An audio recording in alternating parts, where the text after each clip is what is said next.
इस लेक्चर हम कंटिन्यू करेंगे लास्ट लेक्चर के कुछ टॉपिक्स को जो कि हमने पढ़े थे मैरिज के बारे में। तो हम इम्पेडिमेंट्स की बात कर रहे थे, राइट। तो इम्पेडिमेंट्स से पहले हमारे एक और टॉपिक है विच इज किताबिया।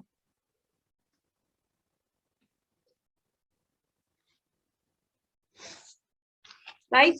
तो अभी तक हमने कवर किया था who can give consent and essentials of marriage, right. इसके बाद हम इम्पेडिमेंट्स कवर करने वाले हैं। उससे पहले हम कुछ टॉपिक्स को देखेंगे।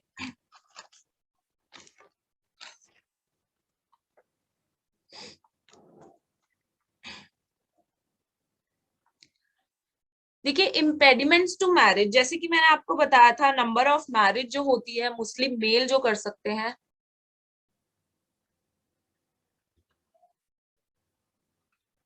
नंबर ऑफ मैरिज से रिलेटेड भी एक इम्पेडिमेंट होता है, राइट।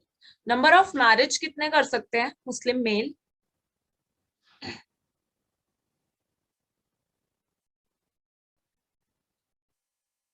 ये मैंने आपको लास्ट क्लास में भी बताया था, आप बता सकते हो। Yes Yamini, you are right. तो 4 करेंगे। उसके बाद क्या कोई मैरिज कर सकते हैं मेल? उसके बाद अगर कोई मैरिज करते हैं, मतलब 4 मैरिज हो रखी हैं, ठीक, अभी वो एग्जिस्टेंस में है, उसके बाद भी अगर ये कोई नंबर ऑफ मैरिजेस कर लेते हैं, तो वो कौन सी मैरिज होगी? ये हमने पढ़ा था लास्ट क्लास में, बताइए। Ma'am, they can perform fifth marriage, but under Sunni law, it will be considered as an irregular marriage, या, and under Shia law, it will be void. Okay, you are right. ठीक है, तो ये हमने last lecture के अंदर cover कर लिया था। तो इसका सेकंड पॉइंट है किताबिया, ठीक। Who is a किताबिया? किताबिया कौन होते हैं? You can right Person, down in the chat itself. Followers of books, जो होली बुक्स होते हैं उनके जो फॉलोअर्स होते हैं उनको जनरली हम किताबिया बोलते हैं, but other than Hindu, other than Hindu की बात की गई है, ठीक है, अदर देन हिंदू, ठीक है। जैसे आपके क्रिश्चियंस हो गए, ज्यूज हो गए, पारसीज हो गए, ठीक है। तो उनकी बात करें, अदर देन हिंदू जो भी फॉलोअर्स होते हैं बुक्स के, उनको हम किताबिया बोलते हैं, ठीक है। अब इसमें दो कॉन्सेप्ट्स हैं, एक सुन्नी और एक शिया का। देखिए, जैसे कि मैंने आपको बताया कि सुन्नी के अंदर 3 कॉन्सेप्ट्स होते हैं, एक तो वैलिड मैरिज, एक इर्रेगुलर मैरिज एंड एक वॉइड, ठीक। शिया के अंदर जो होता है, एक वैलिड है, जो इनमें वैलिड है इनमें भी वैलिड है, पर इरेगुलर जैसी कोई भी चीज नहीं है शिया में। तो इरेगुलर और जो वॉइड, ये दोनों जो क्लासेस है सुन्नी में, वो शिया में वॉइड ही वॉइड है, ठीक है। तो जब भी मैं कोई चीज बोलूं सुन्नी के अंदर इरेगुलर है, तो आप समझ जाइए कि वो शिया के अंदर वॉइड है, क्योंकि शिया के अंदर तो इरेगुलर जैसी कोई चीज ही नहीं होती, ठीक है। बात करें बात करें अगर किसी मेल ने, अगर किसी मुस्लिम मेल ने किताबियन से शादी कर लिया, किताबियन कौन? वो फीमेल जो कि फॉलोवर है किसी बुक की, तो वो शादी क्या होगी सुन्नी और शिया में? कोई बता सकता है? रिस्पॉन्ड करते जाइए चैट बॉक्स में जल्दी जल्दी।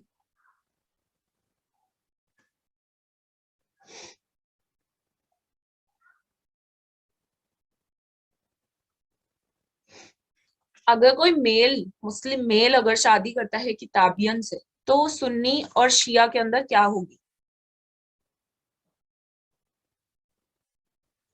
देखिए, सुन्नी के अंदर अगर कोई पर्सन शादी करता है किताबियन से, तो वो वैलिड होगी, ठीक। लेकिन अगर ये किसी नॉन किताबियन से शादी करता है,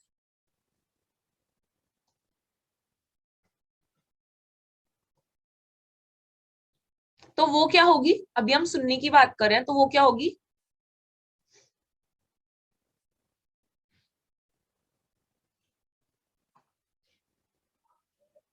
इरेगुलर होगी, ठीक है, वो होगी इरेगुलर। तो ये कॉन्सेप्ट समझ है, सुन्नी अगर किसी किताबियन से शादी करा है तो वो वैलिड है, लेकिन अगर नॉन किताबियन से शादी कर रहा है तो इरेगुलर है। अब इरेगुलर जैसा तो कोई कंसेप्ट है नहीं शिया में, तो मैंने आपको कहा था जहां पे भी मैं इर्रेगुलर लिख दूं समझ जाना कि वो क्या होगी शिया में, बताइए शिया में क्या होगी। ठीक है, तो अगर शिया में कुछ भी चीज सुन्नी में अगर कुछ भी चीज इर्रेगुलर है तो ये वाली चीज जो है शिया में वॉइड हो जाएगी, क्योंकि शिया में इर्रेगुलर जैसी कोई चीज ही नहीं होती। तो सुन्नी में जो कुछ भी इर्रेगुलर है शिया में वो चीज वॉइड है। ठीक, तो बात यह है कि दोनों में ही अगर किताबियन से शादी की जाती है तो दोनों में ही वैलिड होती है, और नॉन किताबियन से अगर सुन्नी शादी कर ले तो इर्रेगुलर होती है। लेकिन ये जो नॉन किताबियन से शादी वाली बात है तो ये इर्रेगुलर है, तो शिया में ये वॉइड होगी। आई होप इतनी सी बात समझ है, समझ आ गई होगी। ठीक है, सुन्नी के अंदर और शिया के अंदर किताबियन से शादी कर लो तो वैलिड है, और अगर नॉन किताबियन से शादी कर लो तो सुन्नी में इर्रेगुलर है। अब सुन्नी में जो चीज इर्रेगुलर है शिया में क्या है, वॉइड है। ठीक, इतनी सी बात समझ आ गई किताबियन से रिलेटेड। आई होप ये क्लियर होगा।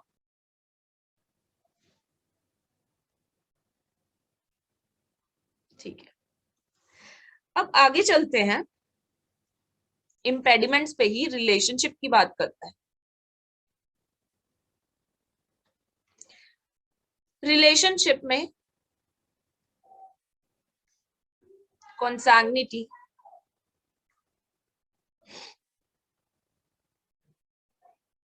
Affinity,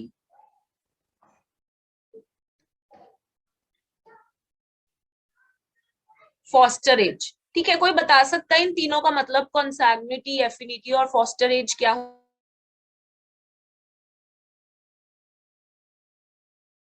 You can unmute yourself and speak.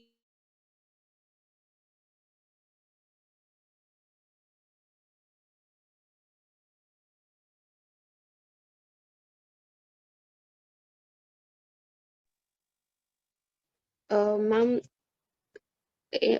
consanguinity means a relationship through blood, and affinity a relationship through marriage, and fosterage relationship with the woman who has fed the child when he was he was very ठीक है, he was at the when he age was a child, जिस mother ने उसे feed किया है तो वो उस चाइल्ड की फॉस्टर एज मदर है, राइट।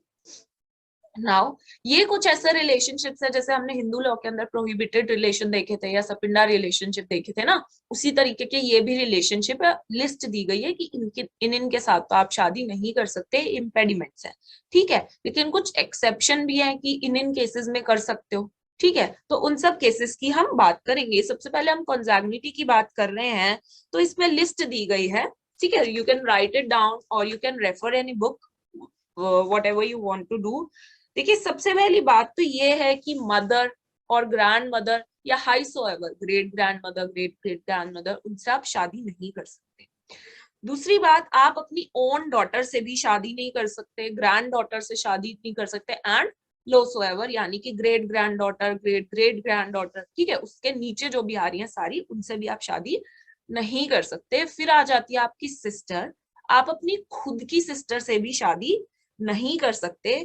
फिर आ जाते हैं आपके नीस, ग्रेट नीस, ठीक है, ये जो सारे रिलेशनशिप्स हैं इनके साथ भी आप शादी नहीं कर सकते। एंड फिर आ जाती है आपकी आंट। आंट यानी कि इंग्लिश में आंट ही कहते हैं, लेकिन हिंदी में देखे तो जो आपकी बुआ है वो भी, और जो मासी होती है वो भी इसके अंदर आ जाती है। ठीक है, तो कुछ रिलेशनशिप्स डायरेक्टली दे रखे हैं क्या साथ आप शादी नहीं कर सकते, दादी परदादी परदादी, फिर daughter, great grand daughter, great grand grand daughter, जो भी लो सो एवर है। उसके बाद अपनी खुद की सिस्टर से शादी नहीं कर सकते, ओन डॉटर से शादी नहीं कर सकते, नीस, ग्रेट नीस, उन सबसे शादी नहीं कर सकते, आंट से आप शादी नहीं कर सकते। तो ये बात आई खून के रिश्ते की। दूसरी बात है एफिनिटी। एफिनिटी मीन जिनसे शादी से रिश्ता जुड़ा हुआ है किसी का, उससे भी आप शादी नहीं कर सकते। जैसे कि आपकी कोई मेल है, उसके वाइफ की मदर से आप शादी नहीं कर सकते, वाइफ की ग्रैंड मदर से शादी नहीं कर सकते, वाइफ की डॉटर्स, ठीक है, जो आपकी अपनी डॉटर है वो तो कॉन्जैग्निटी में आ गई, लेकिन यहाँ पे वाइफ की डॉटर लिखा गया यानी कि स्टेप डॉटर की बात की गई है, उससे भी आप शादी नहीं कर सकते। ठीक है, लेकिन इसकी एक एक्सेप्शन है, स्टेप डॉटर से आप शादी कर सकते हो, लेकिन कब बता सकता है कोई?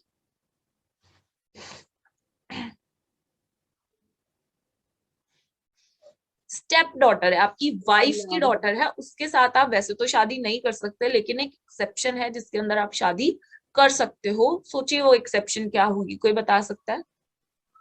Ma'am, when the marriage was not consummated.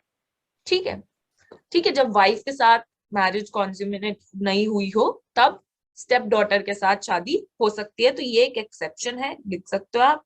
ठीक है, इसमें भी यही है, great step great grand daughter जो है उसके साथ भी आप शादी नहीं कर सकते। वाइफ ऑफ फादर के साथ, वाइफ ऑफ फादर क्यों लिखा है? क्योंकि स्टेप मदर की बात हो रही है, उसके साथ भी आप शादी नहीं कर सकते। Wife of parental grand father के साथ भी आप शादी नहीं कर सकते। खुद खुद के बेटे की वाइफ के साथ भी आप शादी नहीं कर सकते, वो तो आपकी बहू लगी। ठीक है, वाइफ ऑफ ग्रैंडसन से भी शादी नहीं कर सकते, सन के वाइफ से भी शादी नहीं कर सकते, ग्रैंडसन की वाइफ से भी शादी नहीं कर सकते। अब ये मेल के लिए है, जब वो अपनी डॉटर इन लॉ के साथ जो है शादी नहीं कर सकता, तो फीमेल भी नहीं कर सकती। जो फीमेल की डॉटर है, जो फीमेल की डॉटर है उसके हस्बैंड के साथ वो फीमेल शादी नहीं कर सकती। ठीक है, जो डॉटर्स डॉटर हस्बैंड है, डॉटर्स डॉटर हस्बैंड है, उसके साथ भी फीमेल शादी नहीं कर सकती। ठीक है, तो ये लिस्ट है, डायरेक्टली आपको लर्न नहीं करनी पड़ेगी, जैसे प्रोहिबिटेड रिलेशनशिप्स थे उसके अंदर, हिंदू लॉ के अंदर। ठीक, उसके बाद फॉस्टर एज मदर आ जाती है। फॉस्टर एज मदर मतलब चाइल्ड की मदर की डेथ हो गई थी, उसके बाद जिस मदर ने उसे फीड कराया वो उस बच्चे की फॉस्टर एज मदर हो जाती है। आई होप ये वाला पॉइंट क्लियर होगा। देखिए, शिया के अंदर तो सीधा सीधा लिख दिया कि वॉइड होगी, फॉस्टर एज मदर के साथ आप शादी नहीं कर सकते। लेकिन सुन्नी के अंदर कहा है कि कुछ कुछ फॉस्टर एज मदर ऐसी हैं जिनके साथ आप शादी कर सकते हो। ठीक है, तो 4 कैटेगरीज बताई गई हैं कि पहली बात तो कि जो सिस्टर की फॉस्टर एज मदर है, आप अपनी फॉस्टर एज मदर से नहीं कर सकते, लेकिन सुन्नी के अंदर कुछ एक्सेप्शन है कि भाई अपनी सिस्टर की फॉस्टर एज मदर के साथ आप शादी कर सकते हो। दूसरी बात, फॉस्टर की सिस्टर की मदर से आप शादी कर सकते हो। फॉस्टर्स सन की सिस्टर से आप शादी कर सकते हो। फॉस्टर्स ब्रदर सिस्टर से आप शादी कर सकते हो। तो ये 4 रिलेशनशिप है जिसके साथ आप फॉस्टर एज के अंदर शादी कर सकते हो। ठीक है, ये लिस्ट भी आपको याद करनी पड़ेगी। ठीक है, देखो यहाँ पे फॉस्टर की ब्रदर की सिस्टर लिखा हुआ था, यहाँ पे सीधा भी तो लिख सकते थे कि फॉस्टर एज की बहन जो है, फॉस्टर एज की सिस्टर के साथ आप शादी कर सकते हो, लेकिन यहाँ लिखा गया फॉस्टर के ब्रदर की सिस्टर। लगी तो आपस में बहन, लेकिन वो सगी बहन नहीं है, इसलिए लिखा है फॉस्टर के ब्रदर की सिस्टर। ठीक है, सगी बहन होती तो सीधा लिख देते फॉस्टर्स सिस्टर। ठीक है, तो यहाँ पे रियल वाले रिलेशन नहीं होते कई बार, इसलिए अलग अलग टर्म्स का यूज किया जाता है, जैसे कि मैंने आपको ऊपर बताया वाइफ डॉटर। वाइफ डॉटर इसलिए लिखा क्योंकि स्टेप डॉटर की बात हो रही थी, ऐसे ही यहाँ पे है।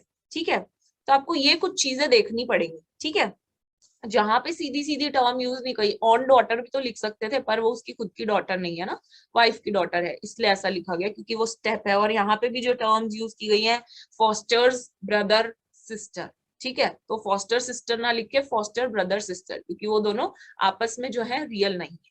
ठीक है, तो इन चीजों को आपको देखना पड़ेगा, और फिर ये लिस्ट आप जो है कंजैग्युनिटी की, एफिनिटी की और फॉस्टर एज की स्टूडेंट्स, ये तो आपको लर्न ही करनी पड़ेगी, जैसे आपने हिंदू लॉ में प्रोहिबिटेड की लर्न की थी। ठीक है, थर्ड पॉइंट जो था हमारा रिलेशनशिप था। ठीक, इसके अंदर ये जो हमने फर्स्ट पॉइंट किया ये था एब्सोल्यूट इनकैपेसिटी। ठीक, एब्सोल्यूट इनकैपेसिटी रिलेशनशिप के अंदर पहला पॉइंट जो अभी हमने पढ़ा है वो है एब्सोल्यूट इनकैपेसिटी। और एब्सोल्यूट इनकैपेसिटी में हमने 3 चीजें देखी, कॉन्जैग्निटी, एफिनिटी एंड फॉस्टर एज। इनके अंदर तो आप शादी कर ही नहीं सकते, लेकिन फॉस्टर एज वाले में सुन्नी के अंदर कुछ एक्सेप्शंस दे रखी हैं कि आप कर सकते हो, लेकिन कौन कौन सी? फॉस्टर एज से दूर की फॉस्टर एज के रिलेशनशिप से। तो 4 कैटेगरीज है that you have to learn. ठीक है, फिर रिलेशनशिप के अंदर ही, जैसा ये पहला पॉइंट था एब्सोल्यूट इनकैपेसिटी, रिलेशनशिप के अंदर ही दूसरा पॉइंट है हमारे पास relative incapacity.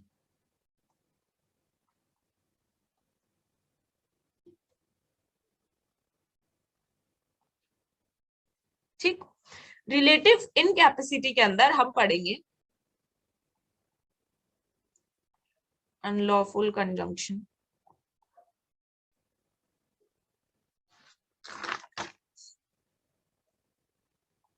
Polygamy, absence of proper witness. अगर ये आप पॉइंटर्स लिखना चाहो तो लिख सकते हो।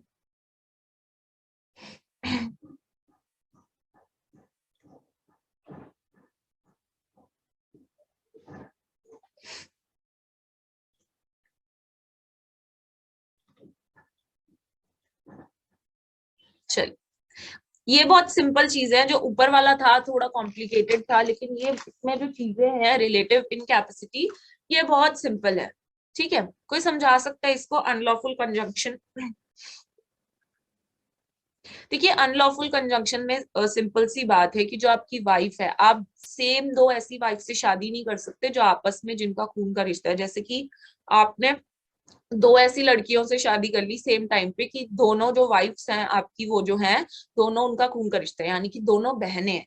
तो आप ऐसी शादी नहीं कर सकते जहां पे एट अ सेम टाइम आप उन दोनों से शादी नहीं कर सकते। जैसे मैंने आपको एग्जांपल दिया, दोनों बहनें हैं तो दोनों से शादी कर ली आपने। अब वो रिलेटेड है आपस में एक दूसरे से बाय ब्लड, तो आप ऐसी same at a same time उन दोनों से आप शादी नहीं कर सकते। तो यही इंपेडिमेंट आप पे लगा रहे हैं, रुकावट आप पे लगा रहे हैं अनलॉफुल कंजंक्शन। ठीक है, man cannot marry two wives at same time who are related to each other by consanguinity, affinity और fosterage। ठीक है, ऐसे दो लोगों से आप एक टाइम पे शादी नहीं कर सकते जो आपस में या तो consanguinity से रिलेटेड है, या affinity से रिलेटेड है, या फिर fosterage मदर से रिलेटेड है। ऐसे दो लोगों से आप एक टाइम पे शादी नहीं कर सकते। दूसरी बात आती है पॉलीगैमी। ठीक, पॉलीगैमी क्या है? मैंने आपको बताया था कि एक जो मैन है वो 4 शादी कर सकता है। उसके बाद अगर कोई भी शादी कर रहा है तो मैंने आपको बताया था कि सुन्नी के अंदर वो शादी इरेगुलर हो जाती है ना, और शिया के अंदर वो मैरिज हो जाती है वॉइड। ठीक, ये तो वही बात है, सिंपल सी बात है, उसी को फर्दर एक्सप्लेन किया जाता है। ठीक है, लेकिन इसमें एक और बात है कि जो 4 मैरिज करने का राइट है ना, ये मुस्लिम मेल को मिल रहा है मुस्लिम लॉज के अंदर। ठीक है, लेकिन अगर उस मुस्लिम मेल ने स्पेशल मैरिज एक्ट के अंदर शादी करी, मुस्लिम मेल ने स्पेशल मैरिज एक्ट के अंदर शादी करी है, तो जो उसको मुस्लिम लॉ ये जो राइट दे रहा है ना 4 शादियां करने वाला, वो उसका चला जाता है, क्योंकि अब वो स्पेशल मैरिज एक्ट के अंदर चला गया। अब वो एक ही शादी कर सकता है, 4 शादी वो नहीं कर सकता, जो कि उसे अलाउ कर रहे थे मुस्लिम लॉज। तो ये भी एक समझने वाली बात है। ठीक है, अब जो तीसरा है वो है एब्सेंस ऑफ प्रॉपर विटनेस। ये मैंने आपको ऑलरेडी, जब हम विटनेस वाली बात कर रहे थे, एसेंशियल्स ऑफ वैलिड मैरिज, उसके अंदर मैंने आपको बताया था कि शिया जो है मैरिज के टाइम पे कोई भी रिक्वायरमेंट नहीं रखता है ऑफ अ विटनेस, लेकिन जो सुन्नी है वो रखता है। ठीक, सुन्नी है वो कहता है कि प्रॉपर विटनेस होने चाहिए शादी के टाइम पे, लेकिन जो शिया है वो कहता है हमें शादी के टाइम पे कोई भी शिया कहता है कि हमें शादी के टाइम पे कोई भी विटनेस नहीं चाहिए। ठीक है, तो ये भी एक इम्पेडिमेंट है सुन्नी का, क्योंकि सुन्नी कहता है कि हमें शादी के टाइम पे प्रॉपर विटनेस चाहिए। अगर प्रॉपर विटनेस नहीं है तो शादी इररेगुलर है। ठीक है, फोर्थ पॉइंट इज रिलीजन। देखिए, रिलीजन में भी शिया और सुन्नी का अलग अलग कॉन्सेप्ट है।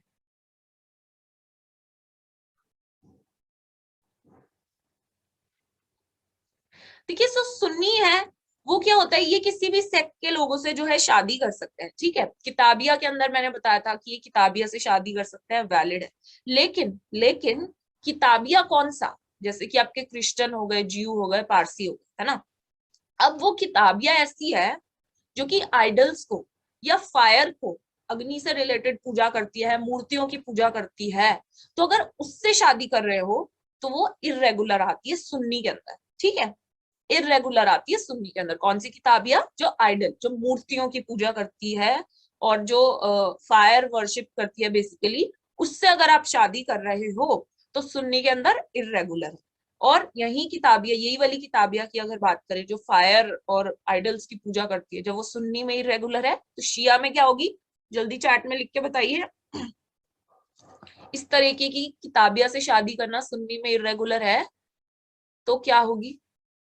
यस, यू आर राइट, तो शिया में वो वॉइड होगी। ठीक है, इतनी सी बात है रिलीजन की। ठीक, चलिए, अब इद्दत पीरियड कोई बता सकता है क्या होता है? व्हाट इज इद्दत period?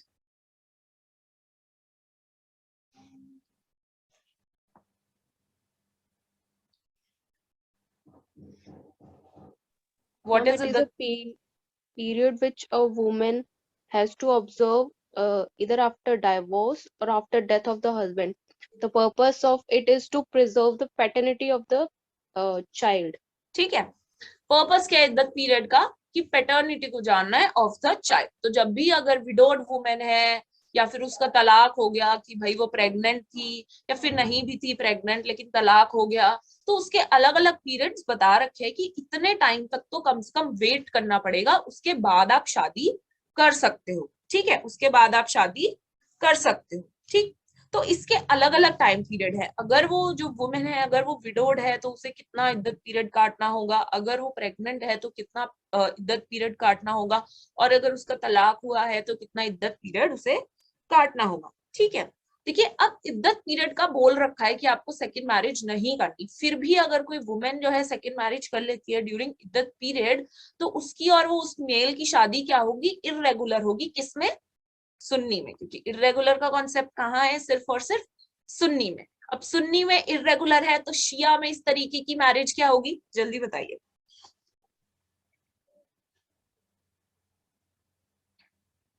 Yes, you are right, void. ठीक है, अब इद्दत पीरियड कितना रहता है वो इंपॉर्टेंट है। तो अगर कोई वुमेन विडोड है तो उसका इद्दत पीरियड रहता है 4 मंथ 10 डेज। 4 month 10 days. और अगर कोई वुमेन प्रेग्नेंट है तो टिल द डिलीवरी, उसकी डिलीवरी तक इद्दत पीरियड रहता है। फिर अगर वो कोई डाइवोर्स वुमेन है, उसका तलाक हुआ है, तो 3 कोर्सेज तक। 3 कोर्सेज कौन से? यानी कि मेंस्ट्रुएशन साइकिल की बात कर रहे हैं। ठीक है, 3 कोर्सेज तक उसको रुकना पड़ेगा। लेकिन अगर उसको फिर भी मेंस्ट्रुएशन पीरियड जो है उसका नहीं आता, तो 3 कोर्स के बाद, गुजर जाने के बाद भी उसे 3 मंथ्स का इद्दत पीरियड उसे काटना होगा। ठीक है, तो ये 3 टर्म्स है विडोड वुमेन का 4 मंथ 10 डेज, और जो प्रेग्नेंट वुमेन है उसका टिल डिलीवरी, और जो तलाक जिसका हो रखा है, डाइवोर्स जो वुमेन है, उसका 3 कोर्सेस। ठीक है, प्लस इन केस उसकी मेंस्ट्रुएशन साइकिल तब भी नहीं आती तो फिर उसका हो जा प्लस 3 मंथ्स उसके हो जाते हैं। ठीक है, अब देखिए कुछ मैरिजेस जो सुन्नी के अंदर मैंने बोली थी इर्रेगुलर होती हैं, तो क्या इद्दत पीरियड उन इर्रेगुलर मैरिज पे भी कंप्लाई होता है? तो हाँ बिल्कुल, अगर जो मैरिज है कॉन्ज्यूमेट हुई है तो उसको ऑब्वियसली इद्दत पीरियड क्या होता है? पैटर्निटी जाने के लिए। मैरिज कॉन्ज्यूमेट हुई है तो फिर उसको रुकना ही पड़ेगा इद्दत पीरियड के लिए, बेशक वो इर्रेगुलर मैरिज वाली जो वाइफ है वो है। लेकिन अगर कोई फिजिकल रिलेशनशिप ही नहीं हुआ था तो क्या क्या जरूरत है इद्दत पीरियड काटने की? तो उस केस में इद्दत पीरियड में रुकने की जरूरत नहीं है। लेकिन अगर हस्बैंड की डेथ हो गई है तो उसमें हमें क्या पता चलेगा कॉन्ज्यूमेट हुई है या नहीं हुई? तो उसमें तो उसे इद्दत पीरियड काटना ही होगा। ठीक है, देखिए एक और दिक्कत आ जाती है कि पहले तो उस वुमेन का तलाक हुआ था, उस वुमेन का तलाक हुआ, वो अपना उसका टाइम पीरियड भी स्टार्ट ही हुआ था, थोड़ा सा उसका टाइम पीरियड कट गया, उसके बाद वो जो आदमी था उसकी क्या हो गई? डेथ हो गई। उस आदमी की जो है डेथ हो गई, तो फिर से ये क्या होगा? फिर से उसे एज अ विडो वाला जो टाइम था ना 4 महीने 10 दिन, अब उसके वो उसको काटने पड़ेंगे। ठीक है, तो ये थोड़ी सी टेक्निकल चीजें हैं, ये आपको देखनी पड़ेंगी कि भाई तलाक वाला टाइम काट रही थी, बस उसी टाइम अभी कंप्लीट नहीं हुआ था, उसी के बीच में वो चल रही थी, तो लेकिन वो विडो हो गई, फिर तो विडो वाले टाइम काटना पड़ेगा अब उसे 4 महीने 10 दिन। ठीक है, तो ये कुछ चीजें हैं जो आपको देखनी पड़ेगी। आई होप अब इद्दत पीरियड आपको प्रॉपरली समझ आ गया होगा। मेन जो इसके अंदर आपको याद रखना है वो याद रखना है टाइम पीरियड इद्दत पीरियड का, और ये याद रखना है इद्दत पीरियड के दौरान अगर सुन्नी लॉ के अंदर फिर भी शादी कर ली तो वो इर्रेगुलर हो जाता है, लेकिन शिया लॉ के अंदर तो जो इर्रेगुलर है वॉइड है। ठीक, और ये भी एक कॉन्सेप्ट है कि अगर दूसरा टाइम पीरियड काट रही थी लेकिन अगर उसके पति की डेथ हो जाती है तो वो विडो वाला जो है दूसरा टाइम पीरियड उसका स्टार्ट हो जाएगा। ठीक है, तो इतनी सी बात है। तो आई होप ये सारे पॉइंट्स आपको समझ आ गए होंगे। लॉफुल कंजंक्शन यानी कि 2 वुमेन जो आपस में कॉन्सैग्निटी या एफिनिटी या फॉस्टरेज से रिलेटेड है, एक टाइम पे आप उन दोनों से शादी नहीं कर सकते। दूसरी बात पॉलीगैमी यानी कि 4 शादी की छूट है आपको, उसके अंदर आप 4 शादी करो, उससे ज्यादा करोगे तो सुन्नी के अंदर इर्रेगुलर है, शिया के अंदर वॉइड है। Absence of proper witness, Sunni मांगता है प्रॉपर विटनेस, अगर नहीं है तो शादी इर्रेगुलर हो जाती है, और इर्रेगुलर जो चीज है सुन्नी में, शिया में तो वॉइड ही वॉइड है। दूसरी बात रिलीजन क्या आ जाती है, जो कि मैंने आपको ऑलरेडी समझा दिया है कि फायरवर्क्स वाली किताबियत के साथ शादी कर रहा है तो वो जो है इरेगुलर हो जाती है सुन्नी के अंदर, ठीक है। और शिया के अंदर तो जो उसमें इरेगुलर है इसके अंदर वॉइड ही वॉइड है। इद्दत पीरियड 3 तरीके का है वो मैंने आपको बता दिया, और ये भी बताया सुन्नी के अंदर फिर भी शादी करते हैं तो इरेगुलर मान लेते हैं, लेकिन शिया के अंदर तो जो सुन्नी में इरेगुलर है वो शिया में वॉइड ही वॉइड है। आई गेस आपको समझ आ गया होगा, ठीक है। चलिए अब तीसरी चीज पे चलते हैं।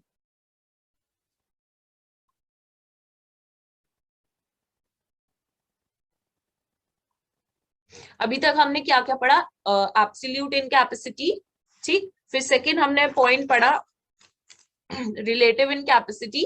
अब प्रोहिबिटिव इनकैपेसिटी पढ़ रहे हैं, अब प्रोहिबिटिव इनकैपेसिटी पढ़ रहे हैं, ठीक।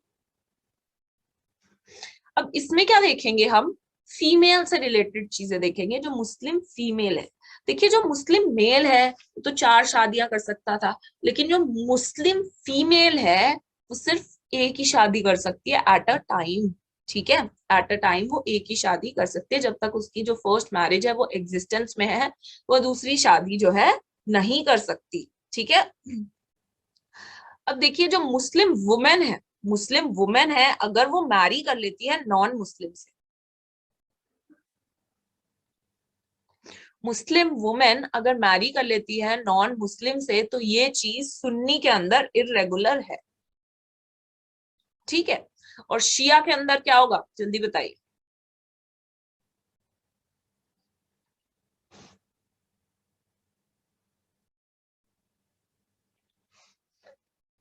ठीक है, राइट। अब जो चीज सुन्नी में इरेगुलर है वो चीज जो है शिया के अंदर क्या रहेगी, वॉइड रहेगी। अगर कोई मुस्लिम फीमेल नॉन मुस्लिम से शादी कर रही है तो वो सुन्नी के अंदर इरेगुलर है और हमेशा इरेगुलर ही रहेगी, और सुन्नी के अंदर इरेगुलर है तो शिया के अंदर वो चीज वॉइड हो जाएगी। ये सिंपल सी बात है, ठीक है। ये जो थर्ड पॉइंट था प्रोहिबिटिव इनकैपेसिटी, ये बस इतना ही था, ये फीमेल की ही बात कर रहा था। चौथी बात अगर हम देखें तो डायरेक्टरी इनकैपेसिटी, डायरेक्टरी इनकैपेसिटी इसके अंदर जो चीज आ जाती है वो आ जाती है सबसे पहले तो प्रेग्नेंट जो लेडी है उससे रिलेटेड आ जाती है। दूसरी बात ट्रिपल तलाक,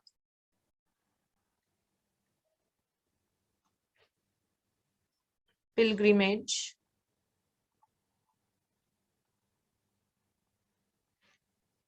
मैरिज विद सिक मैन।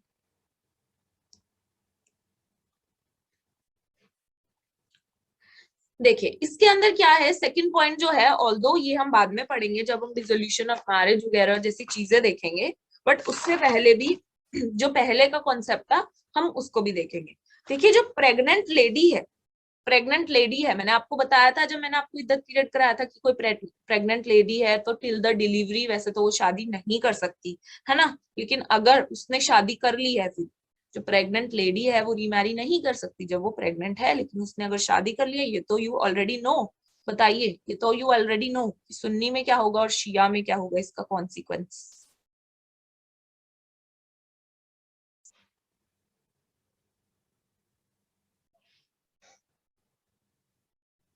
अगर प्रेग्नेंट लेडी है फिर भी वो रीमैरी कर लेती है तो उसका कौन सा क्या कॉन्सिक्वेंस होगा इसके अंदर, प्रेग्नेंट लेडी का।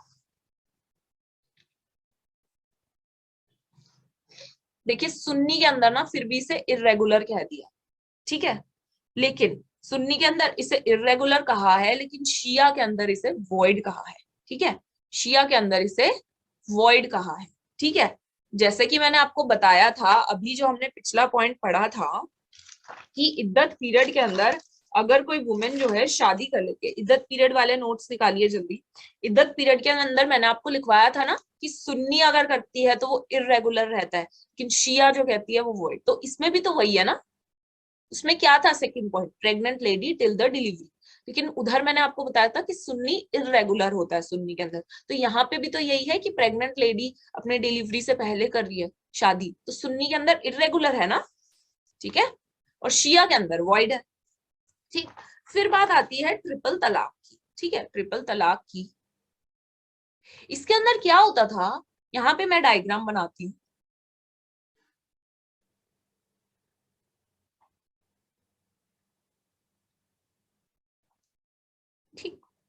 ये बी है, ठीक, बी और ए है, ये इनके हस्बैंड है, ठीक, इन दोनों का हो गया डिवोर्स। अब अगर बी को ए से वापस रीमैरी करना है, रीयूनाइट करना है, तो बी को क्या करना है, पहले सी एक दूसरे मेल के साथ जो है शादी करनी है, कॉन्जुमेट करनी है शादी, और उसके बाद सी जो है बी को डिवोर्स देगा, तब बी जो है इससे वापस शादी कर सकती है। ठीक है, ये कॉन्सेप्ट समझ आ गया आपको? ठीक है, तो यही जो सेकंड पॉइंट है, ठीक है, अभी जो प्रेजेंट जो सिनारियोज हैं, जो केसेस हुए, वो हम बाद में देखेंगे, बट अभी हम मैरिज की बात करें। ठीक है, तो यही जो सिनारियो था, ये जो एक तरीके से इनका जो कस्टम था, ये था, इसकी बात कर रहे हैं सेकंड पॉइंट। आई होप ये डायग्राम से आपको समझ आया होगा। ठीक, तो इसी की बात हो रही है। अब जो ये सारा प्रोसीजर है, इसको आपको फॉलो करना है। अगर आपने फॉलो नहीं किया तो सुन्नी कहता है, अगर आपने फॉलो नहीं किया तो सुन्नी है, तो अपनी एक ही बात कह रहे हैं। क्या कह रहे हैं सुन्नी? सुन्नी के अंदर क्या होगी? ये मैरिज। अगर ये जो प्रोसीजर मैंने आपको बताया, ये अगर फुलफिल नहीं हुआ, तो ये जो चीज है, ये जो मैरिज है, बिना इस प्रोसीजर को कंप्लीट करे, सुन्नी के अंदर क्या होगी ये मैरिज? बताइए। राइट, सुन्नी के अंदर ये मैरिज होगी इर्रेगुलर। ठीक है, अब जो इर्रेगुलर है सुन्नी में, वो शिया में क्या होगी? शिया में वॉइड होगी। Yes, you are right. ठीक है, तीसरी बात है पिलग्रिमेज, जो तीरथ वगैरह पे जाते हैं मुस्लिम्स। ठीक है, पिलग्रिमेज है ना, हज वगैरह हो गया इनका एक तरीके से। तो पिलग्रिमेज पे जो जाते हैं मुस्लिम्स, तो उसमें भी इम्पेडिमेंट लगाया गया है कि पिलग्रिमेज पे जब आप गए होते हो, उस दौरान आप शादी नहीं कर सकते। लेकिन अगर आपने फिर भी शादी कर ली है, तो सुन्नी में वो क्या होगी और शिया में क्या होगी? बताइए। पिलग्रिमेज के अंदर डायरेक्ट किया जाता है। आप पिलग्रिमेज पे जब जाते हो, तब आप शादी नहीं कर सकते, पर फिर भी अगर आपने शादी कर ली है, तो शिया और सुन्नी दोनों उस शादी को क्या मान रहे हैं? Respond fast. ठीक है, सुन्नी उसको इर्रेगुलर ही मान रहा है, और जो सुन्नी इर्रेगुलर मान रहा है, तो शिया के अंदर है वॉइड। ठीक, चौथी बात, सिक मैन। जो सिक मैन है, अगर कोई बीमार जो व्यक्ति है, ठीक है, उसके साथ आप शादी कर रहे हो, किसी सिक मैन के साथ आप शादी कर रहे हो। ठीक है, देखिए इन सब के Muslim words I am not going to tell, ये आप रेफर कर सकते हो किसी भी बुक वगैरह से। ठीक है, क्योंकि प्रोनाउंसिएशन वगैरह की, स्पेलिंग एरर्स की दिक्कत ना हो, तो आप उसको बुक से जो है रेफर कर लीजिए। ठीक है, चौथी बात, जो सिक मैन है, अगर कोई बीमार व्यक्ति है, अगर उससे शादी की जाती है सुन्नी में, तो वो क्या होती है? सुन्नी के अंदर जो शादी की जाती है सिख मैन से, तो वो क्या होती है?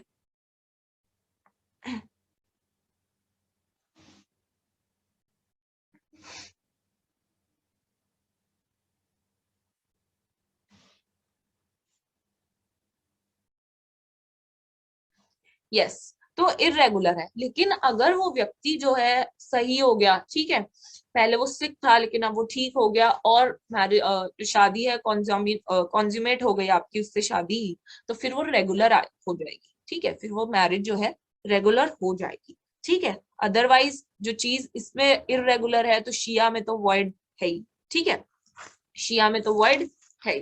तो ये कॉन्सेप्ट था हमारा। ठीक है, डायरेक्ट। ठीक, आई होप ये डायरेक्टरी तक आपको समझ आ गया हो। ठीक है, फर्दर इसमें सिर्फ हम इंपॉर्टेंट बुलेट पॉइंट्स जो हैं वो डिस्कस करें। आपको कोई डाउट्स हो तो you can ask me, otherwise you can refer any other book also, जो भी मुस्लिम लॉ की बुक है आप उसको भी रेफर कर सकते हो। ठीक है, उसमें पूरा कंटेंट पढ़ेंगे तो जो डाउट्स वगैरह होंगे वो भी हट जाएंगे, अदरवाइज जो बुलेट्स हैं वो तो पढ़ ही रहे। ठीक है, अदरवाइज कोई भी डाउट वगैरह है तो you can refer any book of your choice. ठीक है,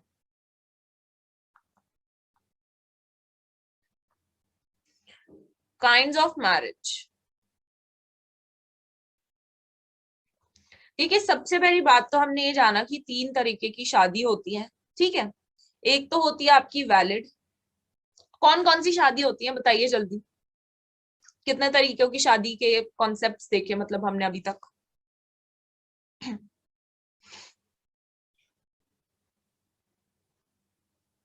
हम्म, वैलिड, इररेगुलर, ठीक है, और वॉइड।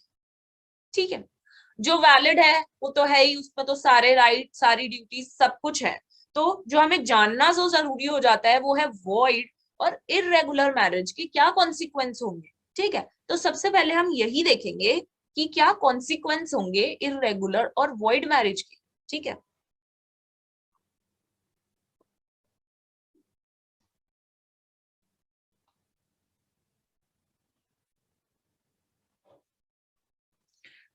सबसे पहली बात तो देखिए, अगर वो मैरिज वॉइड है यानी कि लॉ की नजरों में शुरू से ही वो जीरो है, उसका स्टेटस जीरो है। ठीक है, तो जब स्टेटस जीरो है तो पार्टीज के आपस में एक दूसरे के ऊपर नो राइट्स नो लाइबिलिटीज। ठीक है, अब नो राइट्स नो लाइबिलिटीज को स्टेटस नहीं आपस में हस्बैंड वाइफ का, तो यहाँ पे जो वाइफ होगी वो इंटाइटल भी नहीं होगी मेंटेनेंस के लिए। ठीक है, तीसरी बात, जब उनका कोई स्टेटस नहीं है तो वो इनहेरिट भी नहीं कर सकती। चौथी बात, जो उन दोनों के चाइल्ड्स होंगे, ऑफस्प्रिंग्स होंगे, वो इलेजिटिमेट होंगे। ठीक है, पांचवी बात, यहाँ पे जब शादी है नहीं तो डिवोर्स की क्या जरूरत है, शादी ही नहीं है कभी, तो divorce, there is no need for divorce. ठीक है, लेकिन लेकिन अगर मैरिज कॉन्ज्यूमेट हुई है तो तब डावर देना पड़ेगा। ठीक है, तब डावर देना पड़ेगा। ठीक है, और जो इद्दत है उसकी कोई भी रेलिवेंसी नहीं है, because this is a void marriage. सिर्फ और सिर्फ एक बात आ जाती है डॉवर की, अगर कॉन्ज्यूमेट हुई है शादी तो आपको लड़की को जो है डॉवर देना पड़ेगा, ये आ जाती है वॉइड। वॉइड में कोई डाउट है तो you can right in the chart itself. ठीक है, दूसरी बात आ जाती है इर्रेगुलर मैरिज की।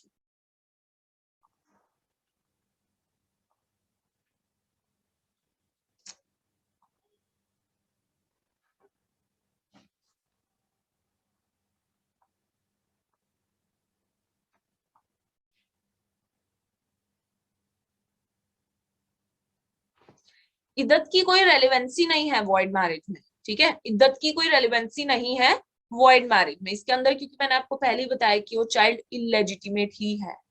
ठीक है, ऑलरेडी बोल रखा है इलेजिटिमेट है, तो इद्दत का तो कोई रेलिवेंसी है ही नहीं। पैटर्निटी हमने पहले ही कह दिया इलेजिटिमेट है। ठीक है, तो इधर जो है वॉइड मैरिज में पैटर्निटी की हाँ ठीक है, इद्दत वाला पॉइंट क्लियर, डॉवर देना पड़ेगा। मैरिज कॉन्ज्यूमेट हुई है तो डॉवर देना पड़ेगा वॉइड में। ठीक है, उस लड़की को आप डॉवर जरूर दोगे अगर मैरिज कॉन्ज्यूमेट हुई है उसके साथ। ठीक है, कॉन्ज्यूमेट का मतलब पता है ना। ठीक, चलिए अब इररेगुलर पे चलते हैं। तो मैंने दो पार्ट्स में जो है ठीक है, क्लियर है अब यामिनी? यस, ठीक है, चलिए इररेगुलर पे चलते हैं। इररेगुलर ना मैंने दो पार्ट्स में इसको डिवाइड कर दिया, एक है बिफोर कॉन्ज्यूमेशन, ठीक है, और है एक है आफ्टर। ठीक है, बिफोर एंड आफ्टर। ठीक है, अब उनके बीच में जब कोई फिजिकल रिलेशनशिप हुआ ही नहीं, बिफोर की बात कर रही हूँ क्योंकि मैं, तो यहाँ पे उनके कोई राइट्स भी नहीं आते, ना कोई लाइबिलिटीज आती। ठीक है, ना ही कोई डोवर, क्योंकि कॉन्जमेशन हुआ ही नहीं तो डोवर की बात कहाँ से आ जाती है, तो कोई डोवर दिया ही नहीं जाएगा। और जब इरेगुलर मैरिज है तो यहाँ पे डिवोर्स की बात भी नहीं आती, डिवोर्स नहीं होगा यहाँ पे। ठीक है, और ना ही इद्दत होगा, जब कोई रिलेशनशिप्स उनके अंदर बने ही नहीं तो डोवर भी नहीं होगा और इद्दत की भी क्या जरूरत है फिर। ठीक है, और राइट्स एंड लाइबिलिटीज भी नहीं है टुवर्ड्स ईच अदर, क्योंकि वो अभी इरेगुलर मैरिज ही है। ठीक है, और डिवोर्स की भी जरूरत नहीं है जब वो इरेगुलर ही है। लेकिन आफ्टर, जब उनके रिलेशनशिप्स बन गए, आफ्टर कॉन्जुमेशन, उसके बाद क्या होगा, इद्दत, जब उनके फिजिकल रिलेशनशिप्स बन गए, ऑब्वियसली जब इद्दत पीरियड की रेलिवेंसी इसके अंदर आ जाती है। अब जब कॉन्सुमेशन हो गया तो डोवर भी देना पड़ेगा। ठीक है, डोवर देना पड़ेगा। अब जब इद्दत पीरियड के लिए रुक रहे हैं, क्यों रुक रहे हैं, क्योंकि इसमें जो स्टेटस दे रखा है वो लेजिटिमेट चिल्ड्रन का दे रखा है। ठीक है, स्टेटस जो दे रखा है लेजिटिमेट चिल्ड्रन का दे रखा है, और जो इद्दत के दौरान है वो मेंटेनेंस भी दिया जाएगा। ठीक है, कोई डाउट इसके अंदर? स्टूडेंट्स अगर आप कहीं पे भी कंफ्यूज हो रहे हैं तो you can ask me, otherwise आप दोबारा देखो इस लेक्चर को, थोड़ी सी कॉम्प्लिकेटेड चीजें हो जाती है मुस्लिम लॉ में, तो IGS law classes YouTube channel पे ये जो लेक्चर है ये अपलोड हो जाएगा, उधर आप दोबारा देखिए, राइट, उधर आप दोबारा देखिए और क्लियर हो जाएगी आपको चीजें, ठीक है, ये आपको दोबारा देखना ही पड़ेगा, ठीक है, तो आपको लर्न भी हो जाएगा, एक बार क्लैरिटी भी दोबारा मिल जाएगी, ठीक है।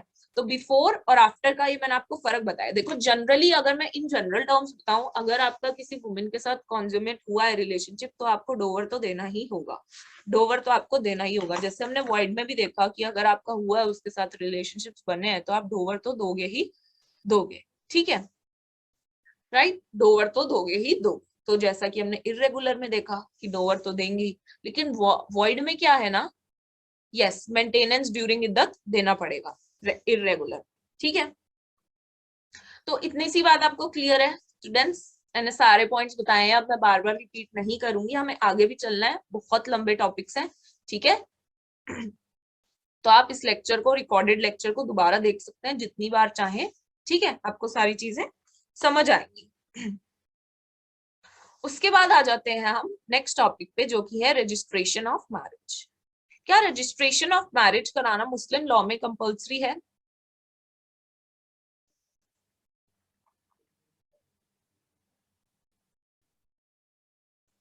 बताइए, रिस्पॉन्ड करते जाइए जल्दी जल्दी, तभी आपको समझ भी ज्यादा आएगा और आप एक्टिव भी रहेंगे।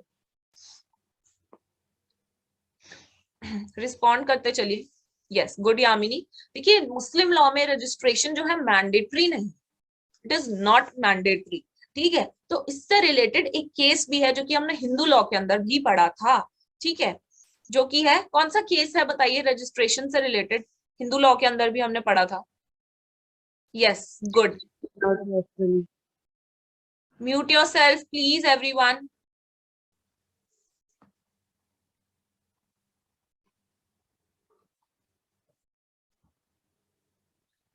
ठीक, तो ये वाला जो केस है इसके अंदर क्या हुआ था, इसके अंदर सुप्रीम कोर्ट ने ये कहा था कि भाई जो सारे सिटीजन्स ऑफ इंडिया है, ठीक है, ये सिर्फ हिंदूज के लिए नहीं है या सिर्फ मुस्लिम्स के लिए नहीं है, ये ऑल द सिटीजन्स के लिए है, ठीक है, सबके लिए है, इररिस्पेक्टिव ऑफ द रिलीजन, कि उन्हें अपना जो है स्टेट में जो है, स्टेट को बेसिकली उन्होंने ऑर्डर दिए थे कि भाई रजिस्ट्रेशन को ये जो है मैंडेटरी है, लेकिन अभी तक इसकी इम्प्लीमेंटेशन नहीं हुई है, जो कि मैंने आपको हिंदू लॉ के अंदर भी बताया था, ठीक है।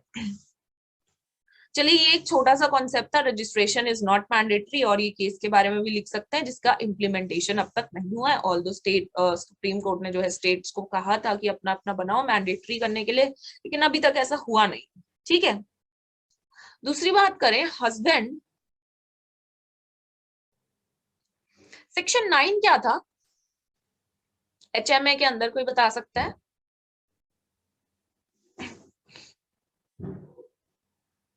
ठीक, आरसीआर, गुड। आरसीआर क्या होता है, अनम्यूट करके बोलिए। Restitution of conjugal rights. हाँ, वो तो फुल फॉर्म में को पता है, पर होता क्या है? Ma'am, when two spouses are living separately and one wants to bring back the other spouse, he approaches the court. ठीक है, तो उसके अंदर हमने कुछ डिफेंसेस भी पढ़े थे कि सामने वाली पार्टी कुछ डिफेंस ले सकती है अगर उसे नहीं आना, है ना, वो अलग था, ठीक है। इसके अंदर भी हम डिफेंस पढ़ेंगे, यू कैन म्यूट योरसेल्फ, ठीक है, आपने आंसर सही दिया। देखिए हस्बैंड अगर आरसीआर जो है लगाता है, तो अगर वाइफ जो है, ये जो अब मैं आपको डिफेंस बता रही हूँ, ये डिफेंसेस वाइफ ले सकती है। क्या क्या डिफेंसेस लेगी? सबसे पहली बात तो कहेगी it is not a valid marriage, ठीक है, it is not a valid marriage. दूसरी बात, वो ग्राउंड बोल सकती है क्रुएलिटी का, कि मेरा हस्बैंड मेरे ऊपर क्रुएलिटी करते हैं, या फिर फॉल्स चार्जेस लगाते हैं एडल्ट्री के, या फिर इन्होंने मेरे को डोवर नहीं पे किए, कि डोवर जो है मुस्लिम लॉ में इंपॉर्टेंट हो जाता है, ये भी बोल सकती है मैं वापस नहीं आऊंगी क्योंकि इन्होंने मुझे डोवर जो है, नॉन पेमेंट ऑफ डोवर है, डोवर नहीं दिया है, ठीक है। या फिर अगर वो पर्सन उसे कंपेयर करता रहता है अपनी वाइफ मदर के साथ, सिस्टर के साथ, या फिर जो है हस्बैंड ने अगर कन्वर्ट कर लिया है अपना रिलीजन, अब वो मुस्लिम ही नहीं रहा तब भी, ठीक है। दूसरी बात है मूटा मैरिज। मूटा मैरिज क्या होता है? एक टेम्परेरी मैरिज होता है, ठीक है, स्पेसिफाइड पीरियड के लिए ये मैरिज होता है। अब आपको लगेगा कि जो जस्टिस महमूद की जो मैंने आपको जजमेंट पढ़ाई थी स्टार्टिंग में कि भाई जो मैरिज है वो प्योरली सिविल कॉन्ट्रैक्ट नहीं है, उसके साथ कॉन्ट्राडिक्ट कर रही है। ठीक है, कॉन्ट्राडिक्ट कर रही है हाँ, लेकिन वो जनरल रूल की बात कर रहे थे। मूटा मैरिज एक एक्सेप्शन, सारी शादियों में ऐसा नहीं। ठीक है, आई होप ये वाला डाउट भी आपको क्लियर हो गया होगा। ठीक है, तो जो मूटा मैरिज है, अगर वो भी है कि भाई स्पेसिफाइड टाइम के लिए ही तो थी, अब नहीं है, तो मूटा मैरिज के अंदर भी वो मना कर सकती है वापस आने के लिए। ठीक है, या फिर हस्बैंड को उसकी कास्ट के अंदर से ही एक्सपेल कर दिया है, तब भी आरसीआर के लिए ये भी डिफेंस ले सकती है वुमेन। ठीक है, अगर बिफोर मैरिज ही उनके बीच में कोई एग्रीमेंट हो रखा था कि भाई ये डिवोर्स दे सकते हैं स्पेसिफाइड टाइम के अंदर, ठीक है, तो वो भी उनका चलेगा, ये भी डिफेंस ले सकती है वुमेन। या फिर जैसे हमने रेपुडिएशन ऑफ मैरिज पढ़ा था हिंदू लॉ के अंदर, तो वो जो कॉन्सेप्ट है फीमेल के अंदर जो है, वाइफ के पास भी है कि वो रेपुडिएट करा दे अपनी शादी जो है। ठीक है, 15 से 18 साल के बीच में, पर शर्त यह है कि कॉन्जिमेट ना हुई हो उनकी शादी उनके हस्बैंड के साथ। आई होप ये सारे के सारे डिफेंसेस आपको क्लियर होंगे। अब आप मेरे से ये मत पूछना कि डिफेंसेस लर्न कैसे करेंगे, आपको लर्न ही करने पड़ेंगे। ठीक है, कि वैलिड मैरिज नहीं है, क्रुएल्टी करता है, false charges of adultery, non payment of dower, या फिर comparing wife with sister and mother, और हस्बैंड ने कन्वर्ट कर लिया रिलीजन, हस्बैंड को रिलीजन से एक्सपेल कर दिया, या फिर मूटा मैरिज था, या फिर उनका पहले से ही बिफोर मैरिज एग्रीमेंट हो रखा था कि भाई ये कंडीशंस है और डिवोर्स दिया जा सकता है एट एनी टाइम, तो तब भी या रेपुडिएट भी करा सकती है ये जो फीमेल है ये अपनी शादी को। ठीक है, चार्ट में लिखिए कोई भी डाउट हो तो।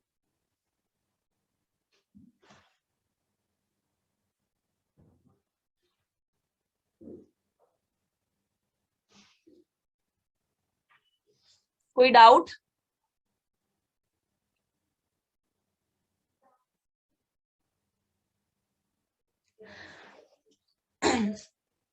देखिए, अगर आपने हिंदू लॉ पढ़ा है तो ये जो सारी आरसीआर से रिलेटेड चीजें हैं ये आपको सब कुछ आराम से समझ आ जाएगा। ठीक है, बस डिफेंसेस थोड़े से अलग हो जाते हैं, वो आपको याद करने पड़ेंगे। ठीक है, क्लियर है तो यस लिखिए, आगे चलती हूँ फिर जल्दी चार्ट के अंदर रिस्पॉन्ड करते चलिए।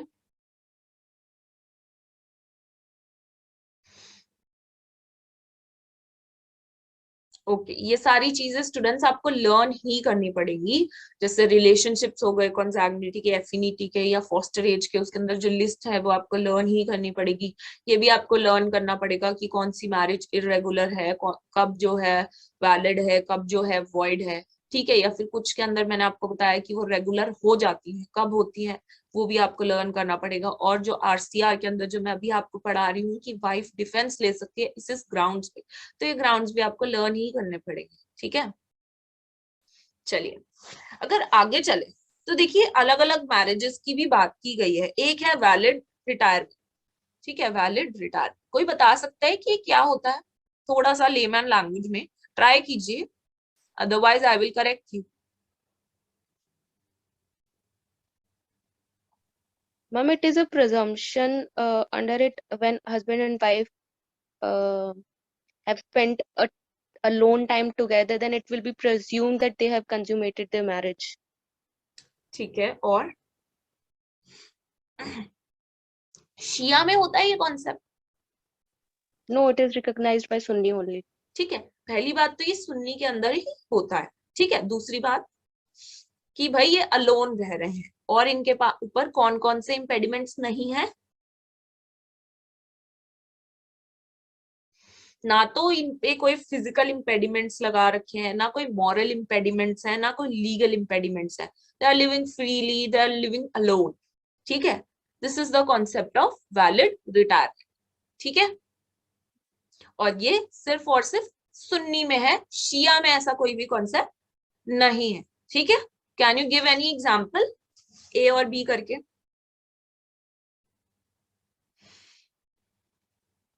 हाँ भाई यामिनी समझाइए, वैलिड रिटायरमेंट को एक्सप्लेन कीजिए, यू वर राइट।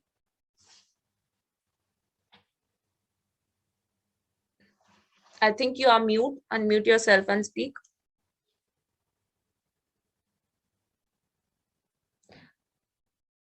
ठीक है, देखिए जब हस्बैंड वाइफ अलोन रह रहे हैं, कोई इम्पेडिमेंट्स नहीं है उनके पास ऊपर, बेसिकली उसको कहते हैं वैलिड रिटायरमेंट। और ये जो कॉन्सेप्ट है बेसिकली सिर्फ और सिर्फ सुन्नी में है, शिया में वैलिड रिटायरमेंट का कोई भी कॉन्सेप्ट नहीं है। इसमें क्या है, उनके ऊपर कोई भी फिजिकल इम्पेडिमेंट्स नहीं है, ना ही कोई मॉरल इम्पेडिमेंट्स है, ना ही कोई लीगल इम्पेडिमेंट्स है, कोई भी रुकावटें नहीं है, वो अकेले रह रहे हैं, अलग रह रहे हैं, तो दिस इज वैलिड रिटायरमेंट। इसको आप थोड़ा बहुत जो है मिला सकते हो लिव इन रिलेशनशिप से, ठीक है, थोड़ा बहुत, ठीक है।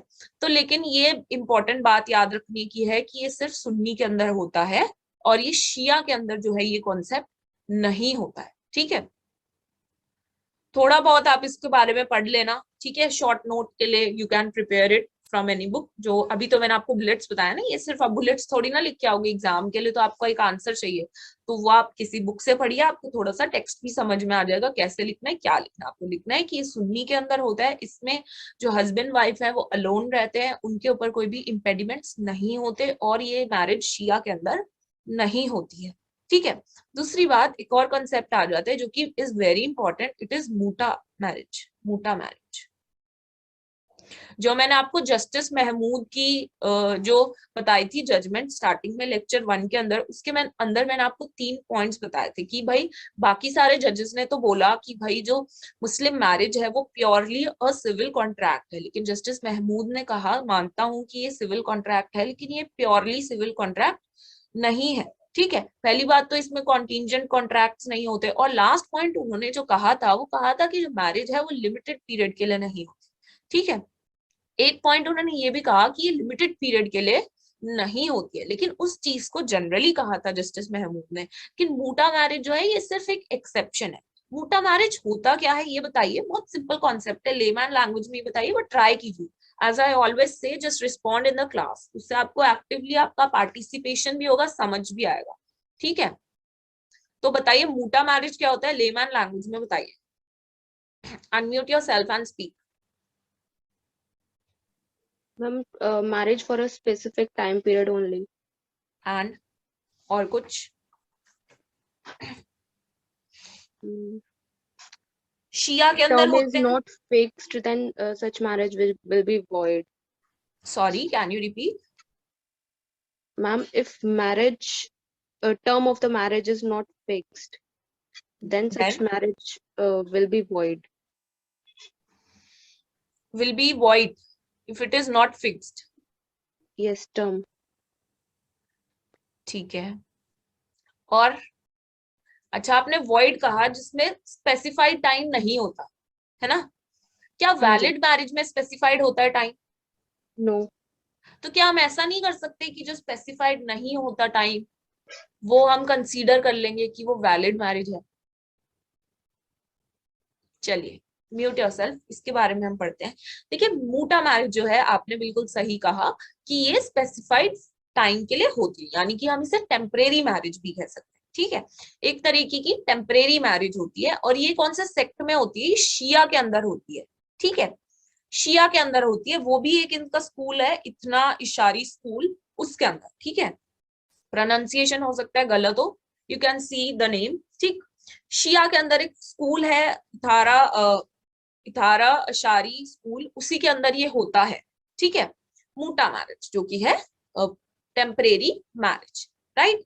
अब इसके अंदर क्या होता है, ये सिर्फ एक बेसिकली क्या होता है, ये होता है यूज और इंजॉयमेंट, ऐसी टर्म्स इसके अंदर यूज की गई है समझाने के लिए, ठीक है। इसके अंदर क्या है कि कोई जो शिया है, जो शिया है वो मैरी कर सकता है, जो शिया है वो मैरी कर सकता है किसी भी मुस्लिम से। दूसरी बात, जो शिया है मुस्लिम से तो मूटा मैरिज करा ही सकता है। दूसरी बात, ये जो किताबिया है ना, किताबिया मैंने आपको बताया था ना कौन होते हैं, फॉलोअर्स ऑफ बुक।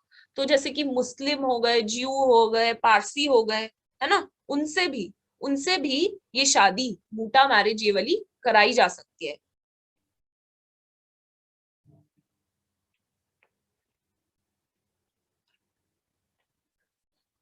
इस कॉन्सेप्ट को मैं आपको बताऊंगी कि मूटा मैरिज के अंदर स्पेसिफाइड टाइम ना हो तो उसका इफेक्ट क्या होता है, ठीक है। पहले आप ये समझिए कि मूटा मैरिज होती क्या है, ठीक है। मूटा मैरिज शिया के अंदर होती है, उनके एक स्पेसिफाइड स्कूल के अंदर होती है, और किससे कर सकते हैं वो मूटा मैरिज, तो मुस्लिम से तो कर ही सकते हैं। दूसरी बात, जो किताबियां हैं जैसे कि आपके क्रिश्चियन है, ज्यू है, पारसी है, उनसे भी कर सकते हैं। इवन जो किताबियां जो है फायर वर्शिप वाली, उनसे भी की जा सकती है मूटा मैरिज। मूटा मैरिज के लिए हम बात करें किस किस से मैरी कर सकते हैं, तो मुस्लिम से, ज्यू से, क्रिश्चियन से, पारसी से, इनफैक्ट जो फायर वर्शिप करते हैं ना, उनसे भी शादी की जा सकती है, मूटा मैरिज की जा सकती है शिया। ये तो बात हो गई मेल की, ठीक है। लेकिन अगर हम फीमेल को देखें, तो फीमेल जो है मूटा मैरिज सिर्फ और सिर्फ मुस्लिम से कर सकती है। जो मुस्लिम है वो सिर्फ मुस्लिम से मूटा मैरिज कर सकती है, वो नॉन मुस्लिम से मूटा मैरिज नहीं कर सकती। नॉन मुस्लिम से मूटा मैरिज नहीं कर सकती, ठीक है। देखिए, अब मूटा मैरिज की कुछ कंडीशन, यहां तक समझ आया? यस लिखिए जल्दी से।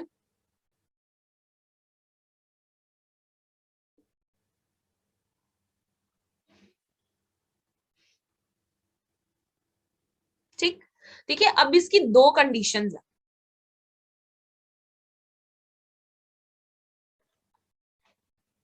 क्या दो कंडीशंस है मूटा मैरिज की, बताइए, अनम्यूट करके बोलिए।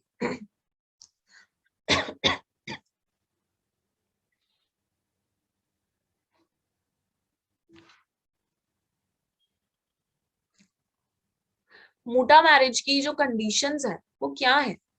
पहली बात तो फिक्स्ड टाइम होगा, टाइम पीरियड जो है फिक्स्ड होगा।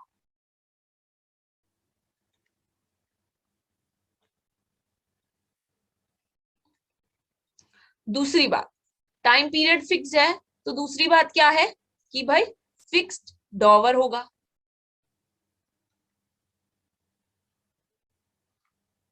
ठीक, अब टाइम पीरियड फिक्स्ड है,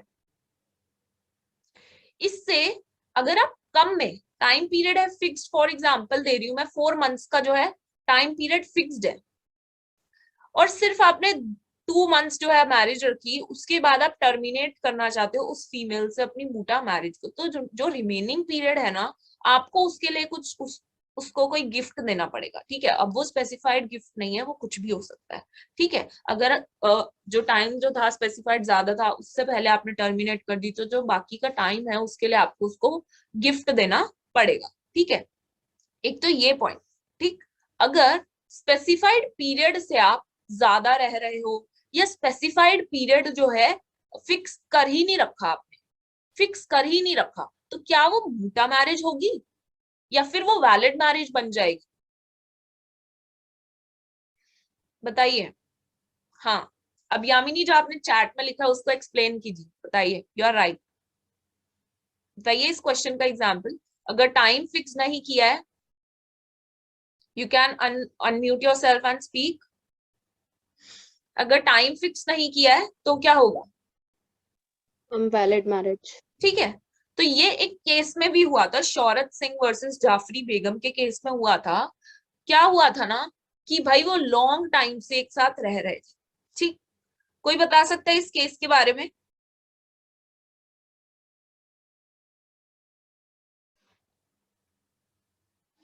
शौहरत सिंह वर्सेस जाफरी बेगम, उसमें भी यही हुआ था कि भाई वो लॉन्ग टाइम से एक साथ रह रहे थे, बस इसमें तो पीरियड स्पेसिफाइड है ना, आप उस पीरियड से ज्यादा रह रहे हो, उससे ज्यादा रह रहे हो, तो आपकी शादी जो है वैलिड मैरिज में कन्वर्ट हो जाएगी, ठीक है।